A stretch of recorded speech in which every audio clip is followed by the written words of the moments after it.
Shalom saudara, puji Tuhan sore hari ini kita boleh kembali bersama beribadah dan bersama kembali untuk belajar kebenaran firman Tuhan. Firman Tuhan sore hari ini kita akan belajar bagaimana orang percaya memberi pengaruh saudara. Mari kita membuka di Kolose pasal yang keempat ayat 2 sampai yang ke-6. Saudara bisa membuka di Alkitab saudara atau melihat di layar LCD. Ya. Kolose pasal 4 ayat kedua sampai ayat yang kedua sampai yang ke-6. Firman Tuhan berkata, bertekunlah dalam doa dan dalam pada itu berjaga-jagalah sambil mengucap syukur. Berdoa jugalah untuk kami supaya Allah membuka pintu untuk pemberitaan kami sehingga kami dapat berbicara tentang rahasia Kristus yang karenanya aku dipenjarakan. Dengan demikian aku dapat menyatakannya sebagaimana seharusnya. Hiduplah dengan penuh hikmat terhadap orang-orang luar. Pergunakanlah waktu yang ada. Hendaklah kata-katamu senantiasa penuh kasih, jangan hambar. Sehingga kamu tahu bagaimana kamu harus memberi jawab kepada setiap orang. Amin. Nah saudara, mari kita melihat dulu apa yang menjadi latar belakang surat Rasul Paulus kepada jemaat di Kolose. Saudara, surat untuk jemaat di Kolose ini ditulis Rasul Paulus saat ia masih ada di dalam penjara. Jadi tidak bisa bertatap muka langsung dengan jemaat yang ada di Kolose. Rasul Paulus mengetahui kondisi jemaat di Kolose ini dari Epafras. Epafras itu mungkin pemimpin dari jemaat di Kolose.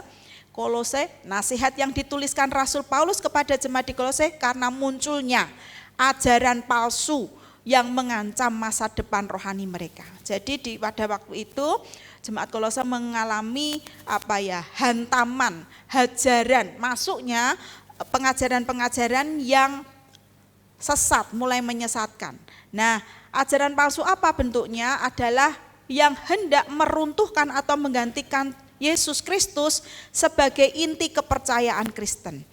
Kita semua tahu bahwa ketika kita percaya menjadi orang Kristen, menjadi percaya kepada Tuhan Yesus, maka kita meyakini bahwa Yesus Kristus adalah satu-satunya juru selamat dalam kehidupan kita. Amin saudara, tidak ada yang lain. Tidak ada dengan cara lain kita bisa selamat dalam kehidupan kita ini maupun sampai kekekalan nanti, tidak ada yang menjamin kehidupan kita selamat. Hanya Yesus Kristus saja, melalui Yesus Kristus saja. Beriman kepada Yesus Kristus maka kita diselamatkan.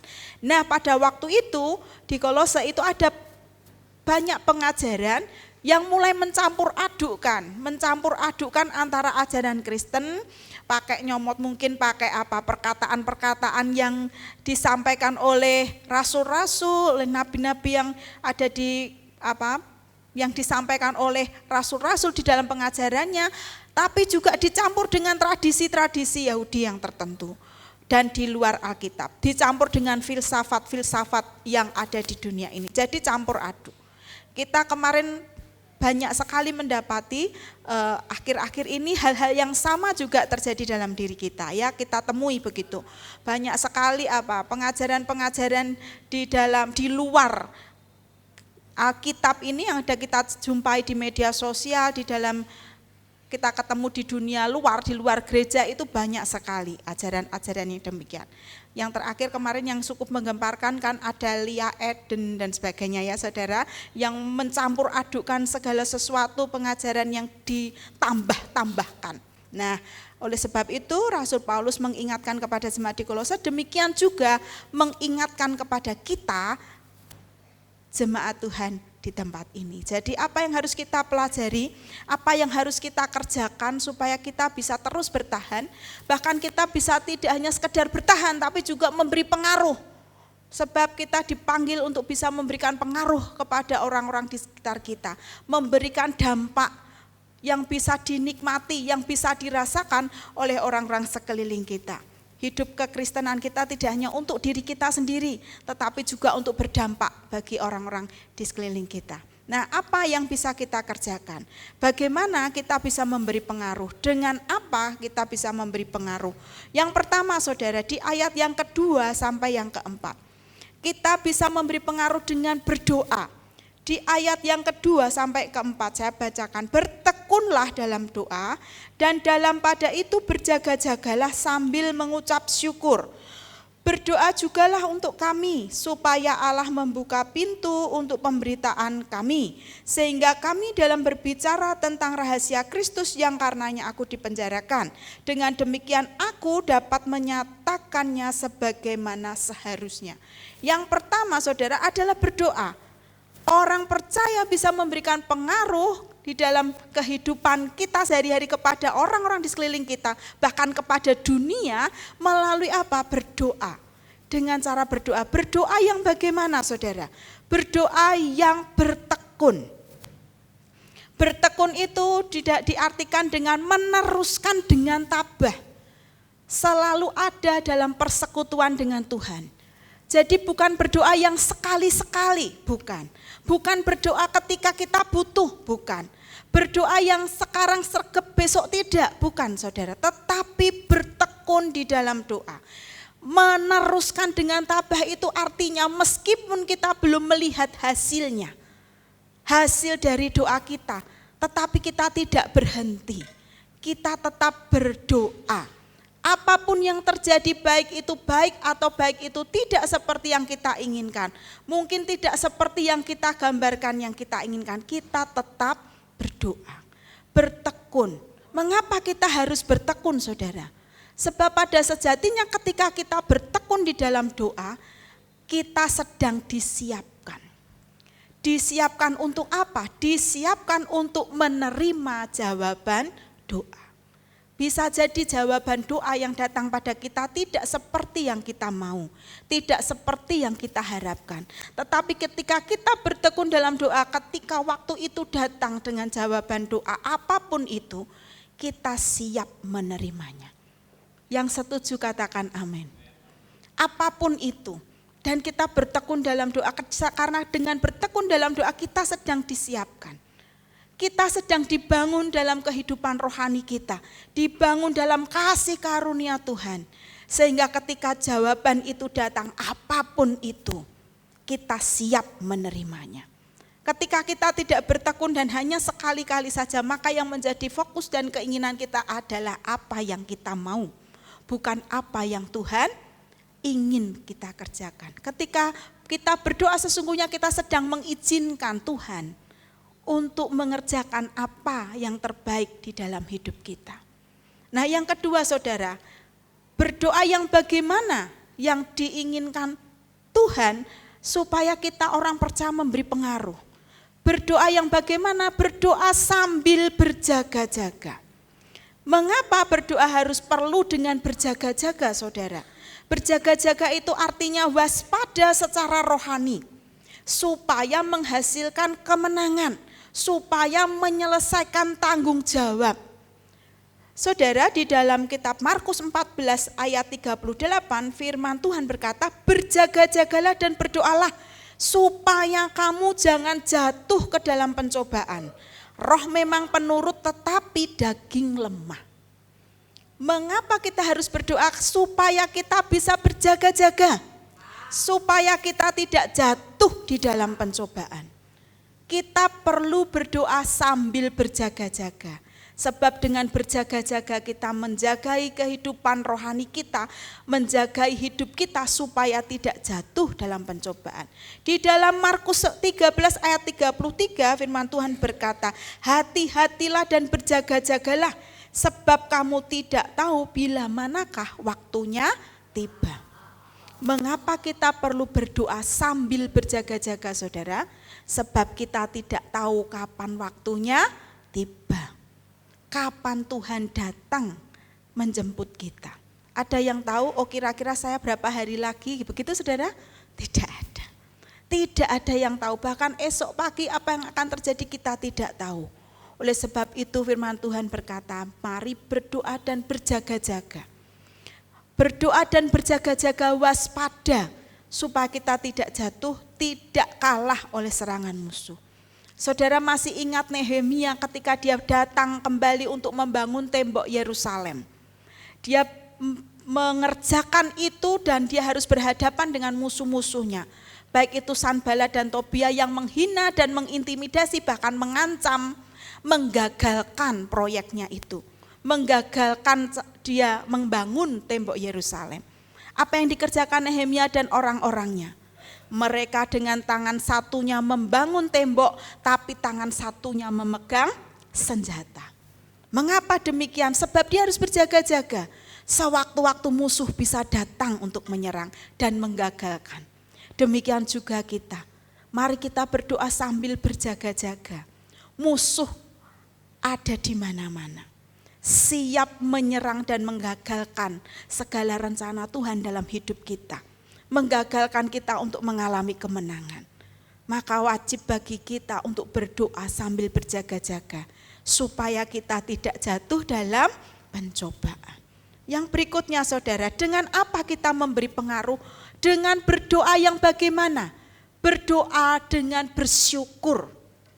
Saudara, berdoa tidak hanya sekedar meminta. Berdoa tidak hanya sekedar memohon apa yang kita mau, apa yang ingin Tuhan kerjakan dalam diri kita. Berdoa itu sedang mengizinkan Tuhan bekerja dalam hidup kita. Berdoa itu berarti menyerahkan hidup kita sepenuhnya kepada Tuhan. Berdoa dengan bersyukur itu berarti kita sedang menguatkan diri kita untuk melakukan segala perkara yang Ia inginkan, yang Tuhan inginkan, bukan yang kita inginkan. Bersyukur itu berarti memperbarui kepercayaan kita kepada Tuhan. Mungkin tidak seketika terjadi seperti yang kita mau.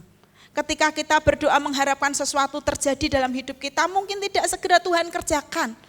Tetapi bukan berarti kita tidak percaya kepada Tuhan, tidak mempercayai pertolongan Tuhan. Tetapi kita sedang terus bertekun dalam doa dengan bersyukur sebab kita tahu meskipun tidak terjadi seperti yang kita mau, kita sedang memperbarui kepercayaan kita kepada Tuhan. Kita tahu sekarang bahwa Allah turut bekerja dalam segala sesuatu untuk mendatangkan kebaikan bagi kita. Hanya orang yang bersyukur yang bisa berkata demikian. Bukan hanya dari mulut saja, tetapi keluar dari dalam hatinya.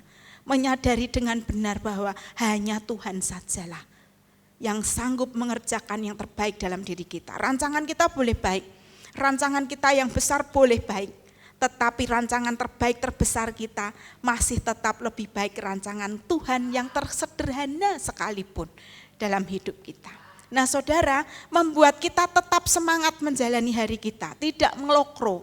Ketika kita bersyukur, kita tahu bahwa ada sesuatu yang sedang Tuhan kerjakan. Dan kita sedang memperbaharui kepercayaan kita kepada Tuhan. Sehingga kita semangat, ora sambat saudara. Terlalu banyak sambat itu menghilangkan, menggugurkan semua kebaikan Tuhan yang Tuhan sudah kerjakan dalam hidup kita. Kita tidak menghitung berkat Tuhan, tapi menghitung betapa banyaknya kesusahan yang kita alami. Saudara, mengapa kita bersyukur? Sebab kita tahu di ayat yang Filipi 4 ayat yang ke-6, janganlah hendaknya kamu khawatir. Orang yang khawatir pasti sulit untuk bersyukur. Tetapi firman Tuhan katakan, janganlah hendaknya kamu khawatir tentang apapun juga. Tetapi nyatakanlah segala hal keinginanmu kepada Allah dalam doa dan permohonan dengan ucapan syukur. Saudara, tadi pagi saya sampaikan satu contoh yaitu Yusuf. Bagaimana Yusuf adalah gambaran orang yang berdoa, bertekun, dan bersyukur. Kita tahu Yusuf mengalami proses yang sedemikian berat. Ketika dia harus dijual untuk jadi budak. Lalu selama dia jadi budak, dia difitnah, dimasukkan ke dalam penjara. Di penjara dia sudah melakukan yang terbaik sehingga dia bisa mengartikan mimpi temannya si juru minum itu. Dan dia hanya berkata, kalau kamu keluar nanti ingatlah akan aku ya. Aku tuh sebetulnya diperlakukan tidak adil. Aku tidak melakukan apa-apa yang layak untuk dipenjara, tapi aku dipenjara. Si juru minum waktu mau ditolong, ya tak ingat. Tapi begitu keluar kan lupa saudara. 2 tahun dia dilupakan, tapi begitu Tuhan membuka pintu, ada mimpi Fir'aun yang tidak bisa diartikan oleh orang lain. Baru juru minumnya ingat, oh ya saya di penjara punya teman yang bisa mengartikan. Saudara, kalau saudara memperhatikan kisah Yusuf yang luar biasa ini, di dalam Alkitab yang ditulis di situ, banyak sekali terulang tertulis, Tuhan menyertai Yusuf sehingga ia menjadi seorang yang selalu berhasil dalam pekerjaannya. Mengapa bisa demikian, saudara? Sebab Yusuf senantiasa bertekun bersyukur. Mungkin saat itu semua harapannya seperti tidak ada terjadi.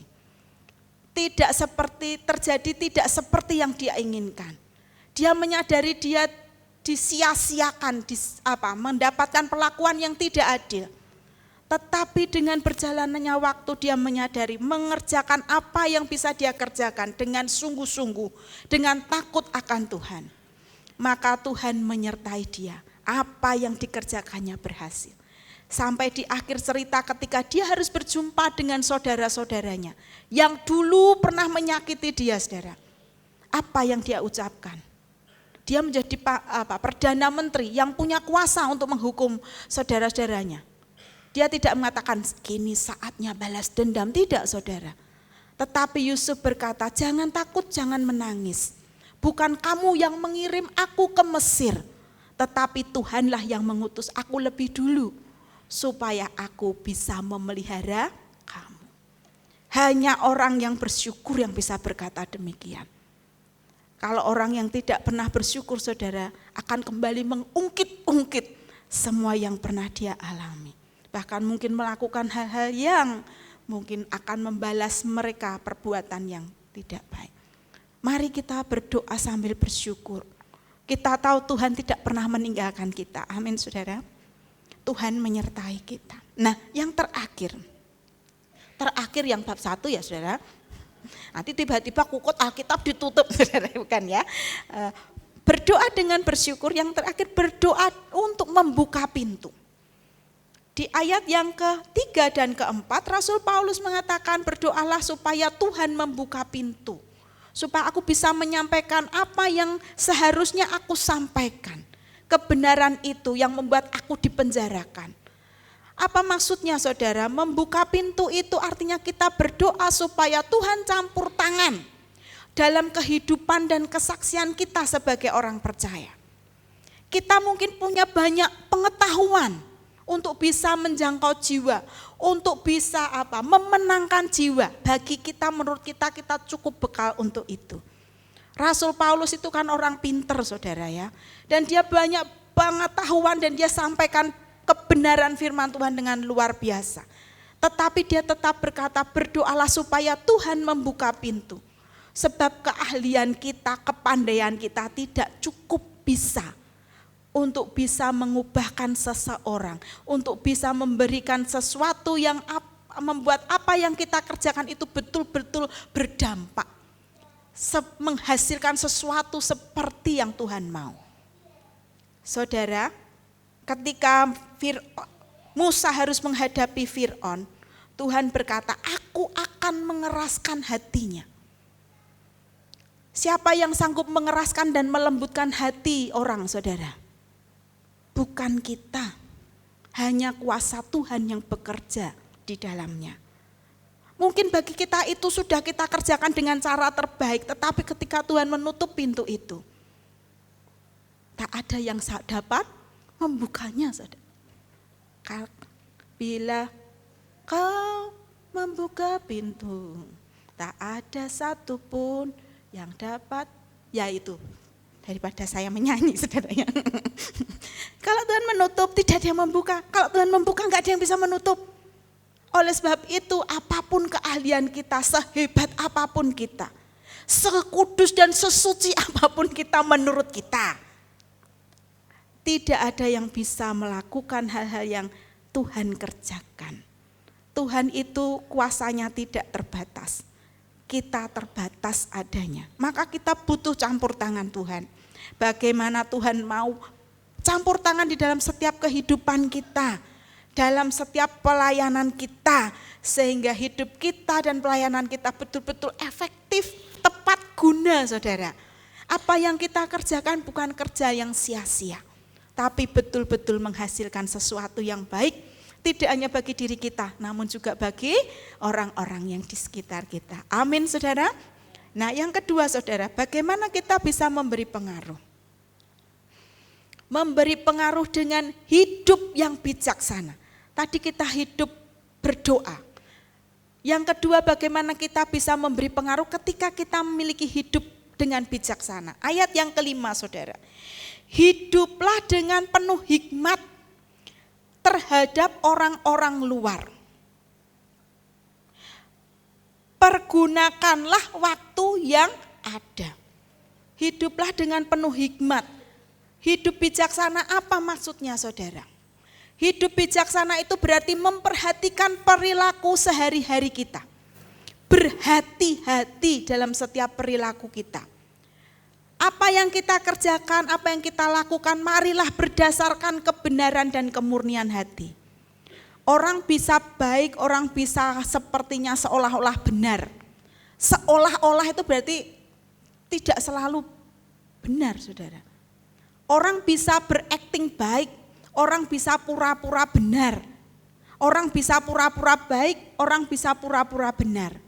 Tetapi ketika hidup kita berdasarkan kemurnian hati kita, maka yang kita kerjakan betul berasal dari hati kita tanpa dilandasi dengan motivasi-motivasi yang lain. Bukan didasari dengan tujuan-tujuan yang menguntungkan diri kita. Ketika kita menghadapi kehidupan ini dengan berhati-hati, dengan kebenaran dan ketulusan hati kita, maka kita sesungguhnya sedang mulai berdampak. Mulai menggunakan hidup kita untuk memberi pengaruh kepada orang-orang di sekitar kita. Kalau saudara membaca di dalam Titus 2, nanti saudara bisa membaca. Di situ disampaikan secara rinci bagaimana seorang suami harus berlaku, bertindak, berperilaku, bagaimana istri harus bertindak, berperilaku, bagaimana anak-anak muda sebaiknya bertindak, berperilaku, bagaimana hamba-hamba bertindak dan berperilaku, saudara. Apa tujuannya? Mengapa kita harus berhati-hati? Mengapa kita harus menjalani hidup kita berdasarkan kebenaran dan kemurnian hati?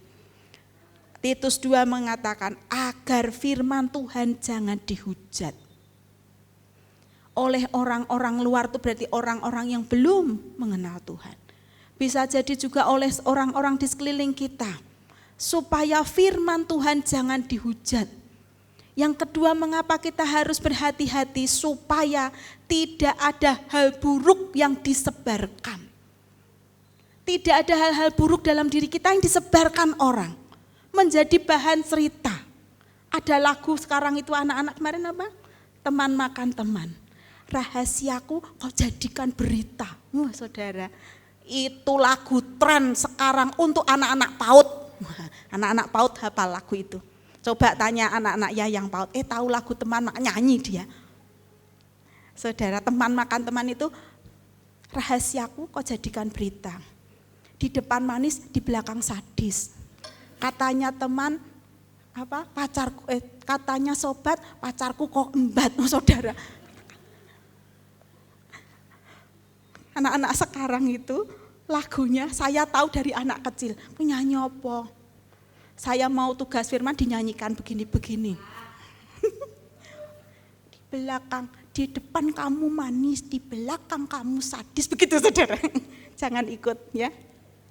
Supaya tidak ada rahasia kita yang disebar, bukan ya? Supaya tidak ada hal yang buruk yang disebarkan.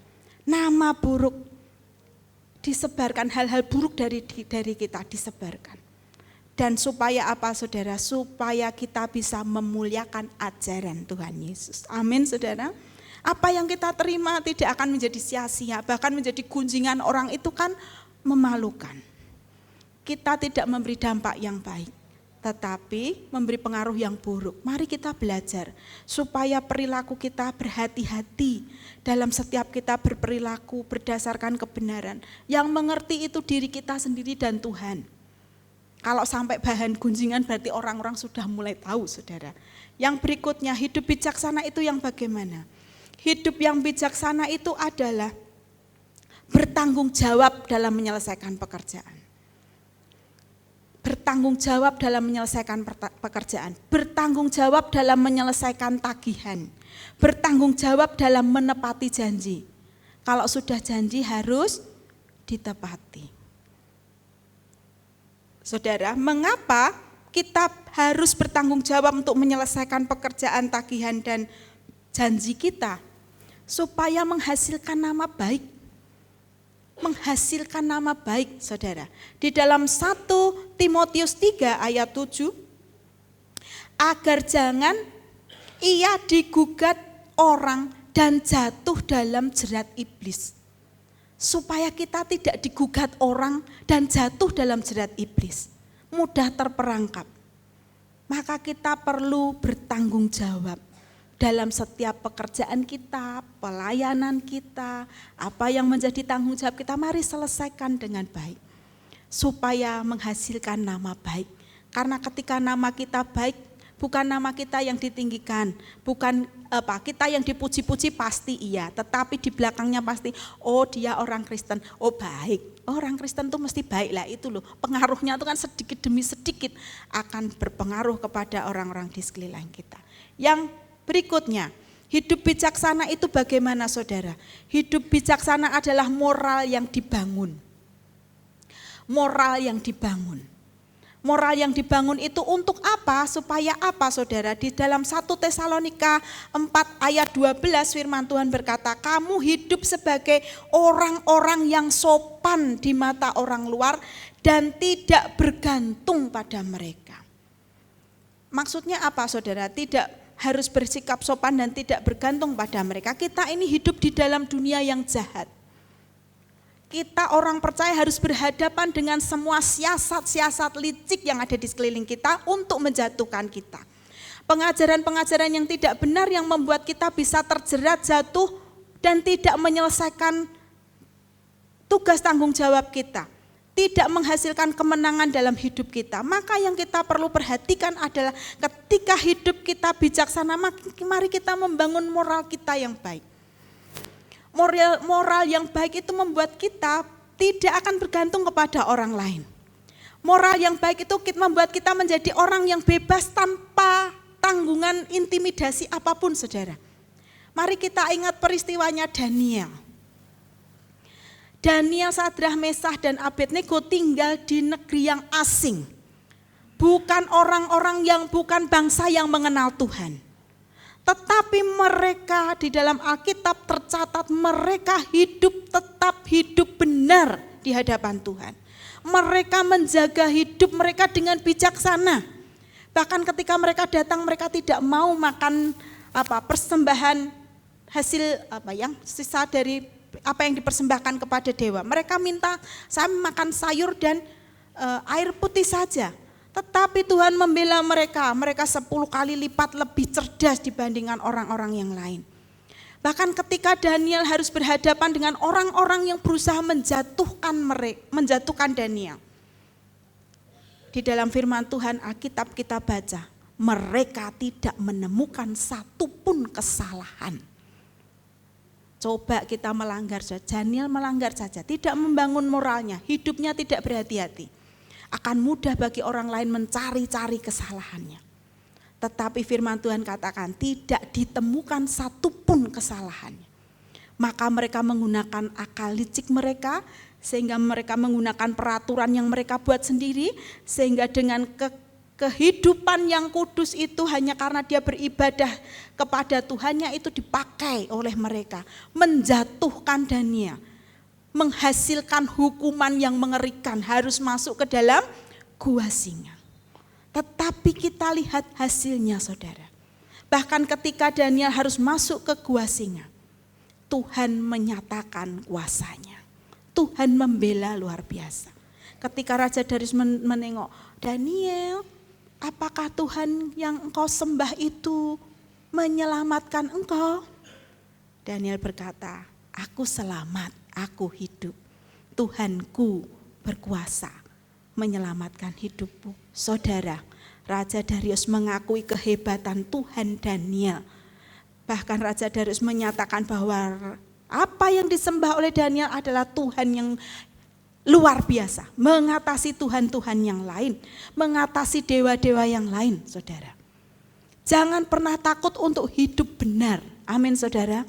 Meskipun di dalam dunia kita harus berdiri sendiri, atau kita harus berhadapan dengan orang-orang yang berusaha menjatuhkan kita, selama kita hidup dengan bijaksana, maka Tuhan menjadi pembela kita. Tidak ada satupun yang bisa menjatuhkan tanpa izin daripada Tuhan sendiri. Saudara, mari kita bertahan dalam hidup bijaksana. Kebenaran dan kemurnian hati kita itu membuat kita tidak takut dan gentar. Kita tahu bahwa Tuhan membela kita. Apapun yang terjadi, Daniel tidak tergantung kepada orang lain. Dia berlaku sopan dan itu dihargai. Hidup bijaksananya diakui, bahkan dicatat sampai hari ini menjadi pelajaran bagi kita untuk mencontoh kehidupannya. Nah, yang berikutnya saudara, dengan apa kita memberi pengaruh? Di ayat yang ke-6 saudara, hendaklah kata-katamu senantiasa penuh kasih, jangan hambar, sehingga kamu tahu bagaimana kamu harus memberi jawab kepada setiap orang. Yang terakhir adalah kata-kata yang penuh kasih. Kata-kata yang penuh kasih itu bukan berarti isinya sayang-sayang, love-love saudara. Oh ya sayang, oh ya say, gimana say? Enggak saudara, bukan itu. Bukan harus sayang-sayang. Kata-kata yang penuh kasih itu kata-kata yang menyenangkan. Kata-kata yang menarik. Kata-kata yang menunjukkan kebaikan hati kita, yang ramah, yang murni. Kadang-kadang kita dipengaruhi oleh suasana hati kita. Ketika kita harus berkata-kata, kalau suasana hati kita sedang rock and roll di dalam saudara, kita ngomongnya pasti nge-rap. Tapi kalau ketika suasana kita, hati kita sedang raisa saudara, maka yang keluar adalah yang memukau, menghanyutkan. Tapi apakah kita bergantung kepada hal itu? Tidak. Kehidupan kita adalah kata-kata yang penuh kasih menjadi bagian kita, karena dengan kata-kata penuh kasih kita sedang memberikan pengaruh kepada orang lain. Kata-kata yang penuh kasih itu hasil dari pekerjaan kasih karunia Tuhan dalam hidup kita. Orang yang sudah mengalami dan merasakan kasih karunia Tuhan tidak akan mudah berkata-kata yang buruk, tidak mudah mengeluarkan kutukan, tidak mengeluarkan ancaman, tidak mengeluarkan hal-hal yang menyakitkan orang lain. Sebab apa? Hatinya dipenuhi dengan kasih. Banyak mengalami kasih karunia Tuhan. Banyak mendapati betapa luar biasanya Tuhan baik dalam hidupnya. Hasil dari kasih karunia Tuhan dalam hidup kita akan menghasilkan kata-kata yang penuh kasih. Mengucapkan kebenaran dengan kasih. Saudara, di dalam Efesus 4 ayat 29 firman Tuhan berkata, janganlah ada perkataan kotor keluar dari mulutmu, tetapi pakailah perkataan yang baik untuk membangun. Untuk apa saudara? Untuk membangun. Di mana perlu supaya mereka yang mendengarnya beroleh kasih karunia. Untuk membangun. Menyampaikan kebenaran dengan cara yang benar. Yang seringkali menjadi sasaran utama kita siapa saudara? Orang-orang terdekat kita. Anak kita, istri kita, suami kita. Wah itu, kalau ditanya aku penuh kasih, enggak tanya pada mereka. Jangan tanya pada teman. Teman itu pasti ngomongnya ya sungkan ya. Apalagi kalau menurutmu aku apik ral, sama mendelik itu saudara takut. Tetapi kalau sama anak, sama suami, mereka akan menjawab apa adanya. Ibu, piye menurutmu? Kata-kata ibu itu bagaimana? Saya sebelum firman saya tanya dulu. Oh, saya dihakimi di sini saudara. Kalau anak saya mengatakan yang buruk tentang saya. Lalu dia berkata, ya ibu sih tegas ya.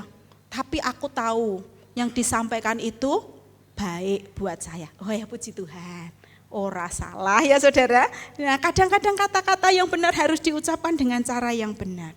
Ketika kata-kata yang benar diucapkan dengan cara yang salah, bisa saja menghasilkan sesuatu yang beda. Nah, bagaimana kata-kata yang penuh kasih itu saudara selain menarik, menyenangkan? Jangan hambar.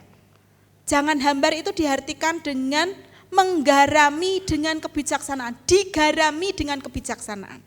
Kata-kata kita jangan hambar itu bukan sesuatu yang asal begitu, tetapi digarami kebijaksanaan. Di dalamnya mengandung kebijaksanaan dan ditandai kesucian. Saudara, kita bisa berkata dengan tegas. Kita kadang-kadang harus bicara dengan keras. Kita harus dengan tegas, tetapi harus dilandasi dengan kebijaksanaan, kebenaran dan kesucian. Tidak ada hal yang lain yang akan menunggangi apa yang kita ucapkan. Dan apa yang kita ucapkan harus berdasarkan kebenaran yang kita percayai firman Tuhan. Bukan hasil olah pikir kita, bukan maunya kita. Kadang kita mendoktrin anak kita seperti yang kita mau, tidak saudara. Tetapi sesuai kebenaran firman Tuhan. Apalagi kalau kita harus berkata-kata keras dan tegas untuk berhadapan menentang penyimpangan, kepada kepalsuan, maka kita harus berani berkata dengan tegas. Sebab tujuan kita adalah memperbaiki, memberi pengaruh, supaya apa yang kita sampaikan itu menyadarkan seseorang bahwa itu salah dan tidak bisa dilanjutkan. Kesabaran dan ketekunan harus berjalan lurus saudara. Kalau kita harus berbicara maka kita harus berbicara dengan sabar. Sabar itu mungkin hari ini enggak berhasil, besok lagi harus kita ulangi. Ketekunan itu berarti kita harus terus mengerjakannya. Seperti di dalam perjanjian lama itu, kamu harus mengajarkannya berulang-ulang. Harus ada teguran, harus ada perkataan yang keras mungkin, tegas mungkin, iya. Karena berarti kata-kata penuh kasih itu tidak selalu harus lemah lembut. Iya, mau apa? Tidak harus selalu begitu saudara. Kata-kata penuh kasih itu apa yang kita ucapkan mengandung kasih untuk perbaikan. Untuk sesuatu yang baik. Yang setuju katakan amin. Sama seperti ketika Tuhan Yesus harus menegur ahli Taurat dan orang Farisi. Tuhan Yesus mengecam mereka. Bahkan Tuhan Yesus harus mengeluh terhadap orang-orang Yerusalem yang menolak dia. Tetapi apa yang dikatakannya itu adalah sesuatu kebenaran untuk mengubahkan pola pikir mereka, mengubahkan hati mereka. Menyatakan hal-hal yang salah yang harus diperbaiki. Itu yang harus kita kerjakan, memberi pengaruh. Tapi apakah dengan kata-kata yang kasar bagaimana saudara? Apakah kita harus berdebat dengan orang lain hanya untuk menyatakan apa yang benar? Nah, saya akan tutup dengan ilustrasi. Sama seperti pagi tadi. Anggaplah ada satu keluarga namanya Pak Abu, saya tidak ganti namanya ya, Pak Abu. Istrinya Bu Abu, bukan orang Madura ya, Bu Abu bukan ya, Bu Abu. Bu Abu dan Pak Abu. Nah, dua orang ini saudara, suami istri ini punya karakter yang beda. Yang Pak Abu ini orang yang mudah menyapa orang, ramah gitu ya. Semua orang disapa. Wah, ngomong keras begitu ya. Keras tuh dalam artian suaranya keras gitu, mudah didengar gitu, enggak yang pelan begitu enggak. Nah, grapiak, suka menyapa. Ibunya, istrinya itu orang yang pendiam. Tidak banyak bicara, yang kalem. Kalau disapa itu, "Monggo Bu." "Oh, nggih." Gitu saudara. Kok saya rawangun ya kalau suruh halus. "Oh, nggih." Gitu ya. Nah, lalu disapa begitu, baik, bahasanya halus, "Mau kemana?" gitu, nadanya tuh yang lembut-lembut begitu ya. Nah, Pak Abunya enggak yang, "Wah, mana di? Oh ya, hati-hati," begitu ya, modelnya yang begitu. Jadi ada melengkapi lah begitu. Nah, Pak Abu dan Bu Abu ini memiliki rumah yang dibikinkan pagar tembok. Mungkin saudara bisa membayangkan pagarnya itu pagar tembok tembok gitu. Lalu ada dekoannya gitu ya, pagarnya itu ada dekoannya diisi tanah. Bisa membayangkan saudara? Diisi tanah untuk diberi tanaman. Jadi pagar terus ada boknya sedikit gitu diisi tanah, dikasih tanaman. Nah, atasnya lagi dikasih bok lagi, diisi tanaman. Atasnya yang paling atas dikasih pot begitu. Jadi rumah itu asri. Lihat dari depan itu asri sekali. Karena apa? Isinya bunga-bunga gitu. Yang nanam siapa? Bu Abu. Bu Abu tuh menanam dengan rajin, dengan tekun, itu sehingga bunganya tuh dirawat, disirami setiap pagi, dipotongi yang kok kering-kering, atasnya juga yang di pot-pot itu. Nah, cantik rumahnya. Suatu hari Bu Abu ini berpikir bahwa tanamannya perlu diganti. Mereka itu punya rumah yang strategis di pinggir jalan menghadap ke timur. Sehingga matahari kan nyentor dari pagi sampai siang, sampai sore baru kehilangan cahayanya, kehilangan sinarnya. Sehat sekali rumah itu. Nah, ditanami itu mau diganti. Wah, sudah perlu diganti, peremajaan. Lalu dibodolilah itu, dicabuti semuanya. Nah, dicabuti sampai kosong. Bahkan yang di pot-pot di atas pagar itu diambili semua. Tetangganya datang. Loh, kok dihabiskan itu pot-potnya? Kok dibrodoli tanamannya? Kenapa? Oh iya, mau saya ganti yang baru. Tanahnya mau saya ganti karena tanahnya yang ini sudah tidak subur, saya ganti tanaman yang baru, bunga yang baru. Oh, berarti kosong ya? Kosong. Kenapa? Aku mau nunut mepe, menjemur. Nunut jemur, boleh. Lah Bu Abu kan orangnya kalem ya, Dara. Oh iya, boleh. Pikirnya kan 1 hari saja. Menjemur apa? Kerupuk. Saudara, kerupuknya ditaruh di tampir, di wadah, ditaruh di atas pagarnya yang tembok itu, taruh di situ. Oh, pikirnya Bu Abu dan Pak Abu ya hari ini sajalah begitu ya. Besoknya datang lagi, bawa sepatu 4, habis dicuci. Iki engko ora garing nek tak pepe, saya ndak kering kalau dijemur di rumah. Tak titip di sini ya. Tumpang ke lagi, Saudara. Kemudian datang tetangga yang lain. Kemule anakku mambengi tadi malam ngompol, kemulnya basah, ndak cuci, ndak kering-kering nanti malam punyanya 1 tok. Nitip ya, jemur, cantrol kayak di situ pagar. Tetangganya lagi, aku mepe kasur. Tumpang deh. Saudara, rumah yang tadinya asri itu sekarang menjadi semakin asri. Karena pemandangannya indah sekali tuh. Ada intep, ada kerupuk, ada sepatu, ada selimut, ada kasur, Saudara. Dan itu berhari-hari. Pak Abu mulai jengkel. Iki kok didiamkan semakin menjadi-jadi. Iki piye iki? Sampai kapan di sini nunutnya mepe, menjemur? Tangganya, ya urung garing kok ya urung tak jiko loh, Saudara, santai sekali jawabannya. Belum kering kok ya, nanti nek sudah kering tak ambil. Lah pirang berapa hari mau dijemur di sini? Ya ngenteni garing. Oh, Saudara, santai sekali. Lalu ibunya berkata, "Sudahlah, Pak. Daripada nanti kita rame sama tetangga, wong hanya masalah seperti itu kok rame." Lha ora iso. Pak Abu memberikan ini ya. Enggak bisa dong, harus ini. Sudah, enggak usah rame. Nah, akhirnya apa, Saudara? Kan itu rencananya mau diperbaharui tanamannya.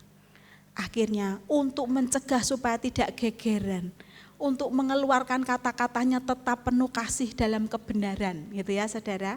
Tetapi menjaga supaya tidak terjadi gegeran itu. Apa yang dikerjakan? Pot-pot yang isinya bunga-bunga layu itu ditumpangke lagi. Pok di pagar tembok itu. Suatu hari ketika masih pagi, tetangga belum keluar, sudah ditambahi. Isinya apa? Ada yang pot kosong, ada yang pot bunganya sudah layu, ditambahkan di situ. Lalu yang di potnya di bawah itu, yang bolongannya yang buat tempat tanah itu diisi lagi dengan tanah yang kemarin, sambil menunggu tanahnya datang. Selesai enggak masalahnya, Saudara? Selesai. Tetangganya tidak mosok ya tega menjemur sepatu di atas pot, kan enggak mungkin, Saudara. Hari kok dewe ora entuk jebule. Sudah selesai masa waktunya saya menjemur-jemur. Selesai tanpa harus menyakiti. Selesai tanpa harus rame-rame. Bagaimana dia hidup dengan bijaksana, namanya tetap baik. Kata-kata yang kotor tidak keluar. Tapi dia bersikap dengan baik. Menjaga supaya segala sesuatunya bisa berjalan dengan baik. Saudara, Ketika saya bercerita kan saudara langsung relate gitu ya. Tonggoku kaya, enggak usah diinget-inget tonggonya saudara. Diinget-inget caranya saja. Oh berarti saya harus meniru Pak Abu dan Bu Abu. Enggak usah pakai geger, bisa kok kita memberi pengaruh supaya yang baik tetap terjadi. Orangnya sadar, kita enggak perlu ramai. Amin saudara. Nah kita yang terakhir saya persilahkan untuk tim pujian maju ke depan. Kesimpulan. Kesimpulannya adalah orang percaya dapat memberikan pengaruh bagi dunia melalui hidup dan perkataan yang sejalan. Perkataan yang sejalan dengan hidupnya. Kalau kata-kata kita baik, marilah perkataan dan perbuatan kita sama. Kalau baik, mari baik. Kalau benar, harus benar. Tekun berdoa, berjaga-jaga dan bersyukur, membangun perilaku, karakter dan cara bertutur kata yang selaras kebenaran firman Tuhan akan menghasilkan kesaksian yang luar biasa. Kita akan meminimalkan orang berkata, paling tidak orang tidak berkata kepada kita, wong Kristen kok kaya ngono, enggak. Wah, wong Kristen ngene, gitu saudara, memberi pengaruh, orang ngono tapi ngene, gitu ya saudara. Kadang-kadang kita heran ya, orang bisa berkata kepada kita, wong Kristen kok kaya ngono, padahal dia sendiri Kristen. Kok tanggung jawabnya ditaruh ke kita, dia sendiri enggak begitu. Nah mari kita sadar diri. Siapapun kita orang percaya yang punya kewajiban, tanggung jawab dan hak yang sama. Kalau kita semua berhak diberkati, maka kita punya tanggung jawab yang sama. Memberi pengaruh siapapun kita, bukan hanya pelayan Tuhan di sini. Siapapun kita. Amin saudara.